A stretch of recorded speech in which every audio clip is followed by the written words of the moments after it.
when I started men's work in Perth, bro, there was guys doing men's work before, but it was really feminized in the way that, like, you sit in a circle, you talk about, your emotions, nothing ever fucking changes, man. Just kept talking, and it's just, like, dramatizing things, and I was just like, what is this?" And I was like, "Man, there's so many, parts that are missing." And so I started off with this course called Return the King, which was, journeying men into the archetypes, like the 4 main masculine archetypes. But the one I For see. for those listeners that don't know the 4 archetypes that Tim's referring to, it's, king, warrior, lover, and magician. So Jung's work, and then Robert Moore rewrote the book.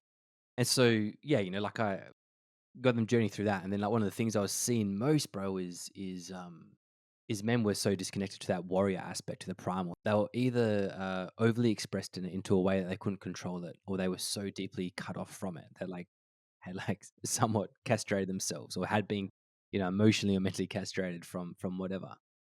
And then, this has been a big part of my own journey. Like, the warrior archetype was so deeply woven into me, man, from fighting and all those years and that. And it was just like this direct transmission. Then we will create this program called Invictus, man, and like getting guys to, like, tap into that warrior, but not just tap into the warrior, but deep into the shadow work, man, into like emotional release, into like deep fucking somatic processing, and clearing out the container, man, allowing the brothers to feel each other, and to Yeah, trust in that, man, to trust in these parts that we've been suppressing, but and the to embrace that. when you started talking about trust, man, what resonated with me was the one thing that for me to cultivate trust with other men would be when it gets fucking real that you don't run. Because that's what I noticed, and that I've got a wound with that. So dad left when I was 7, ran, man, and then, like, emotionally unavailable. Like, there's all this running and running and running that just couldn't stand in the thick of it with me when I needed it the most as a young boy. As a teenager, went to a psychotherapy session. It was assisted with MD, and then the next day was mushies, like a 12-hour journey. And they took me back to a 17-year-old version of myself. And they said, "What did you need at that moment?" I'm like, "I just need my dad to put his hand on my leg and say, 'Hey, mate, this is where to go. Show me how to be like, this is the direction to go. Like, don't tell me how to do it, but like, that's the way. Like, this is how you do it, man.'" But yeah, that's what I saw, man, was a lot of men would run at the sign of tears, at the sign of like anger or aggression, or it was a very unhealthy way of like, "I just fuck her off, man. Just get rid of her." Like, it was all those comments that they didn't know how to deal with it, man. And so, yeah, deeply, deeply agree with you as well. One thing that I found, man, with the warrior, so many men not tapped into that, or not able to be able to control it. What we a word or men learn so much with analogies. So when we teach about the warrior, we always talk about the samurai. A lot of men always go straight to like that 300. The dude just fucking kicks that the spot. This is Sparta. Kicks that dude down that big well, man. But the samurai had that one thing that I feel that the warrior energy really needs to possess, and something that I know that you resonate with, is that composure. Like, to be in that energy and not let it control you, have that composure. Um, did you also, with when you were teaching archetypes, man? Did you see a lot of men that thought they were in their king energy, but they'll still just figure Yeah, themselves out in that princehood, bro. man? It's like this Yeah, man. false king Yeah, shit. man. This is like, bro. This is so interesting, man. Like, a few years back, like, I wrote like a big post about this, about what it takes to be in that king energy.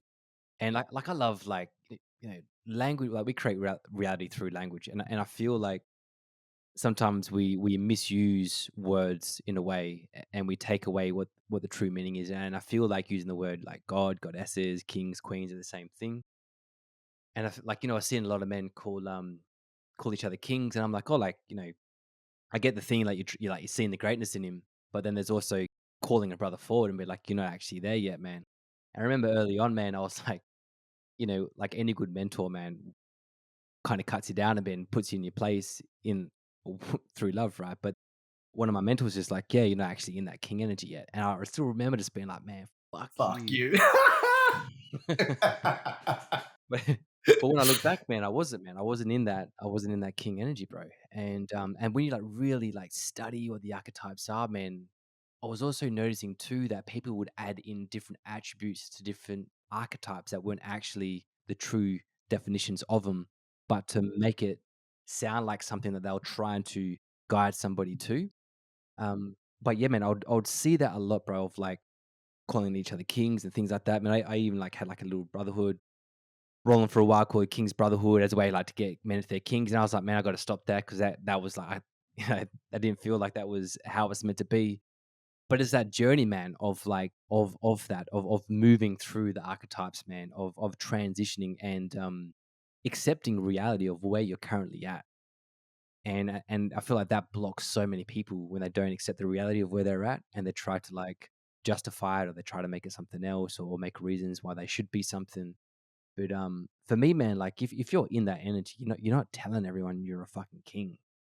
Do you know what I mean? You just are, and that energy just oozes from you, man. And It's magnetizing, bro. bro, yeah, at Like, the end of the day, man, like the king provides, right? The king looks after his kingdom. So it's like how you give him back. Like what is that part for you? it's like love, man. It doesn't need anything. There's no need for validation because he's given it to himself. He's doing it through his service, through his work, not having to like go to the top of the tower and be, I'm a king. And it's really interesting, man. We do some mirror work, and on one of the retreats, we get men to write an affirmation, a single sentence, and they've got to mirror work to each other. So something that David Data does, and they score each other out of 10. And we've had a lot of men get to the point, and their affirmation is, "I'm a king." And it's like cool. So they get into that posture and feel what that feels like. And they go, and these men just say, I'm a king, I'm a king. And they say it for like maybe 3 minutes, man. And in between each one, the man gets scored out of 10. And you see these men, and they'll just keep going. If you need to get a 10, they keep going. But they might get a 4. And so what they do is they get louder and they get louder and get louder. And then they get to like, I am a king, like fucking noise, man. And one man will go, oh, and his buddy will go 10. And like you, man, I'll come across like, you're fucking 2, dude. And he's like, what do you mean? It's like, you're being a tyrant right now, bro. Like you're screaming this, man. It's a feeling. Like it's not from this voice and this being having to be loud, man.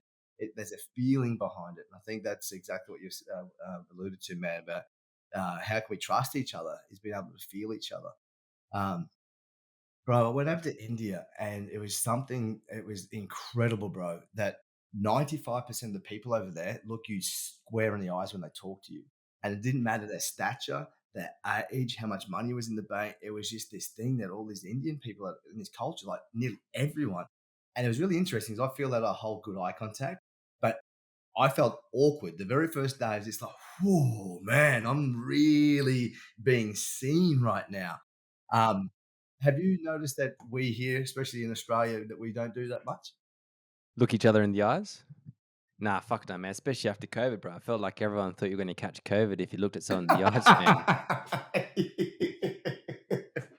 Why do you think that is, man? Why do you think that? I've noticed a lot in men, man. Why do you think? Why do you think Being men seen, don't? bro, man. Well, for men too, bro. It's like the only time, right? If you don't know another man, the only time you can look someone in the eyes if you want to fight or if you want to fuck, right? And so it's like this threatening posture. Like you go out to a pub or something like that, man. You look at someone in the eyes, they're gonna say like, "What the fuck you looking at?" But you might have not have any other intention. You're just like looking around, and then you catch someone's eye. So it's like this like, and I feel like it's like this. It can be a personal wound for someone, but I feel like it's this collective unconscious that happens through men, man. Of like, if I'm being if I'm being looked at, that means that guy is a threat. Size And me so, up. bro, yeah, and then it gets passed down, man. It gets passed down. It gets passed down through language, through behavior, through stories, man, through fucking movies, watching shit like that. It's like how's our culture showing young men how to be men? And how to be in their fucking bodies, bro. And another thing that I've seen is like technology, bro. These devices. I lived in Brisbane for 4 years, and I'd go to this barber in Newstead, and there's like heaps of people around, man. So I'd have to wait like an hour to get in, write your name on the board, and I'd sit out at the front of this mall. Everyone would be on their phone, and I'd just try and start a conversation like, "Hey, man, what was the highlight of your day, bro? Oh man, I just finished work," and they're straight back on their phone.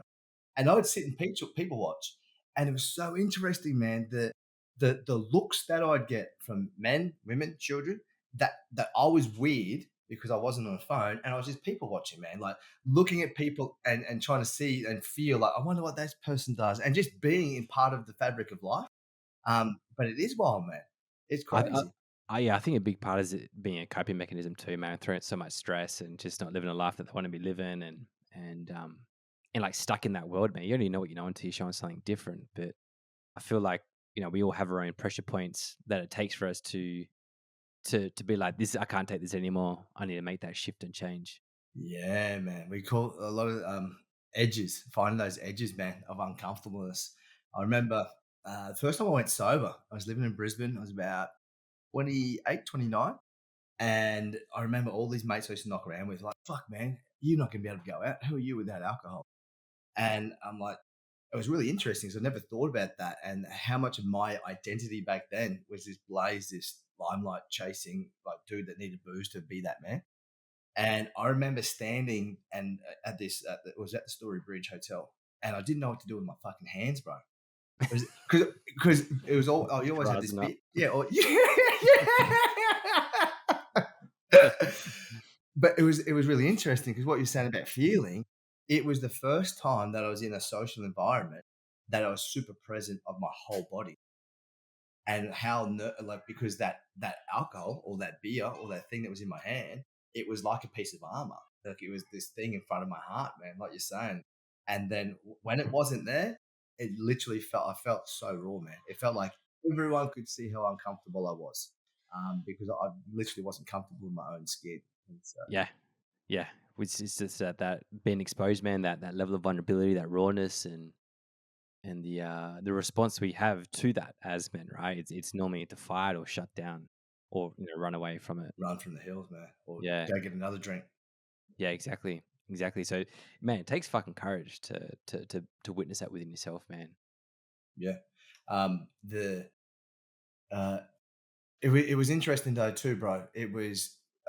It's one thing to have courage to witness that. I think the next evolution to that was actually to step in and do something about it. Like I heard this really cool analogy, man, of John Clancy was my high school sprint teacher at school, and he said the first three steps of a 100-meter race are the most crucial. The first three out of the blocks. I look at men's work like that as well. So that first step off the block is to actually realize that, hey, man, there's like an edge or something that I'm at a place in my life that I don't want to be at, like that ownership. The second step would then be to go looking and seeking for support. Like, how could I do something? What can I do with this?